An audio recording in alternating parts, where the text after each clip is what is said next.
ഇന്നത്തെ പ്രധാന 5 വാർത്തകൾ.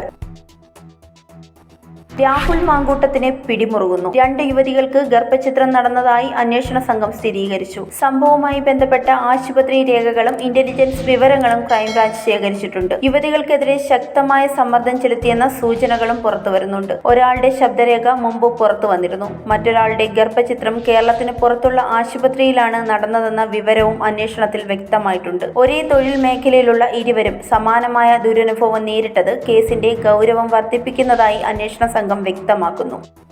തിരുവല്ലയിൽ നടന്ന വാഹനാപകടത്തെ തുടർന്ന് പോലീസിന്റെ വിചിത്ര നടപടികൾ. ഓഗസ്റ്റ് 30-ന് രാത്രി AIG VG വിനോദ് കുമാറിന്റെ സ്വകാര്യ വാഹനം കാൽനട യാത്രക്കാരനായ നേപ്പാൾ സ്വദേശിയെ ഇടിച്ച് ഗുരുതരമായി പരിക്കേൽപ്പിച്ചു. ഇപ്പോൾ അദ്ദേഹം തിരുവല്ലയിലെ സ്വകാര്യ ആശുപത്രിയിൽ ചികിത്സയിലുമാണ്. എന്നാൽ വാഹനം ഓടിച്ചത് പോലീസ് ഡ്രൈവർ ആയിരുന്നിട്ടും പ്രതിയാക്കിയത് അപകടത്തിൽ ഗുരുതരമായി പരിക്കേറ്റ കാൽനട യാത്രക്കാരനെയാണ്. AIGയെ സംരക്ഷിക്കാനുള്ള ശ്രമമാണിതെന്ന് ആരോപണം ഉയരുന്നു. സംഭവ സമയത്ത് പത്തനംതിട്ട SP അവധിയിലായിരുന്നതിനാൽ വിവരം മറച്ചുവെച്ചതായും സ്പെഷ്യൽ ബ്രാഞ്ച് ഉദ്യോഗസ്ഥർ പോലും സംഭവം അറിയിക്കാത്തതായും പുറത്തുവന്നു. വിഷയത്തിൽ കടുത്ത അതൃപ്തിയാണ് SP ആനന്ദ് അറിയിച്ചത്. സ്വകാര്യ വാഹനം പോലീസ് ഡ്രൈവറെ കൊണ്ട് ഓടിപ്പിച്ചതും AIGയുടെ ചട്ടവിരുദ്ധ നടപടിയായി ചൂണ്ടിക്കാട്ടുന്നു.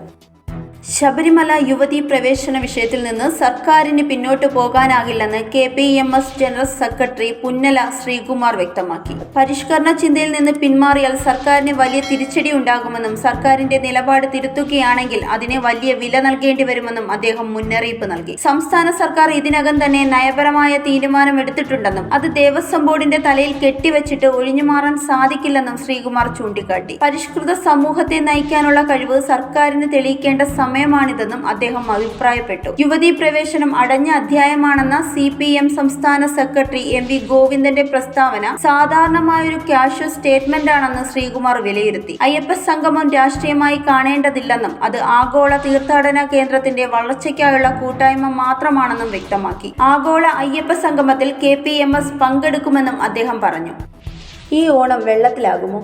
ബംഗാൾ ഉൾക്കടലിൽ രൂപപ്പെട്ട ഈ മാസത്തെ ആദ്യ ന്യൂനമർദ്ദം നാളെയോടെ ഒഡീഷ തീരത്തേക്ക് നീങ്ങുമെന്നാണ് പ്രവചനം. ഉത്രാട ദിനത്തിൽ കോഴിക്കോട്, കണ്ണൂർ, കാസർഗോഡ് ജില്ലകളിലും യെല്ലോ അലർട്ട് മുന്നറിയിപ്പ് ഉണ്ടാകും. തിരുവോണ ദിനത്തിൽ പ്രത്യേക മഴ മുന്നറിയിപ്പ് ഇല്ല എങ്കിലും മഴ ഉണ്ടാകും എന്നാണ് പറയപ്പെടുന്നത്. തിരുവനന്തപുരം, കൊല്ലം, ആലപ്പുഴ തീരങ്ങളിൽ ഇന്ന് ഉച്ചവരെയും കന്യാകുമാരി തീരത്ത് നാളെ രാത്രി 8:30 വരെയും 1.4 മുതൽ 1.7 മീറ്റർ വരെ ഉയർന്ന തിരമാലകൾ ഉണ്ടാകാൻ സാധ്യത ഉള്ളതിനാൽ മത്സ്യത്തൊഴിലാളികളും തീരദേശവാസികളും കടുത്ത ജാഗ്രത പാലിക്കണമെന്ന് സർക്കാർ മുന്നറിയിപ്പ് നൽകി. കേരള ക്രിക്കറ്റ് ലീഗിൽ കാലിക്കറ്റ് ഗ്ലോബ് സ്റ്റാർസിന്റെ യുവതാരം കൃഷ്ണദേവൻ തന്റെ തകർപ്പൻ ബാറ്റിംഗിലൂടെ ആരാധകരെ വിസ്മയിപ്പിച്ചു. കൊല്ലം ഏരീസിനെതിരെ ക്രീസിലെത്തിയ അദ്ദേഹം വെറും 11 പന്തിൽ 7 സിക്സറും 1 ഫോറും അടിച്ച് 49 റൺസ് നേടി. 18-ാം ഓവറിൽ ധോണിയുടെ ഹെലികോപ്റ്റർ ഷോട്ട് ഓർമ്മിപ്പിക്കുന്ന സിക്സറോടെ തുടക്കം കുറിച്ച കൃഷ്ണ 19-ാം ഓവറിൽ ഷർഫുദ്ദീന്റെ അവസാന 5 പന്തുകളും തുടർച്ചയായി ഗാലറിയിലേക്ക് അയച്ച് ഗ്രീൻഫീൽഡിൽ ആവേശത്തിന്റെ തിരമാല ഉയർത്തി. പൊടുന്നനെ ക്രീസിലെത്തി കളിയുടെ ഗതി തന്നെ മാറ്റിമറിച്ച ഈ ഇന്നിംഗ്സിലൂടെ കാലിക്കറ്റിന്റെ സിക്സർ ദേവൻ എന്ന പേര് യുവതാരം സ്വന്തമാക്കി. Zag news.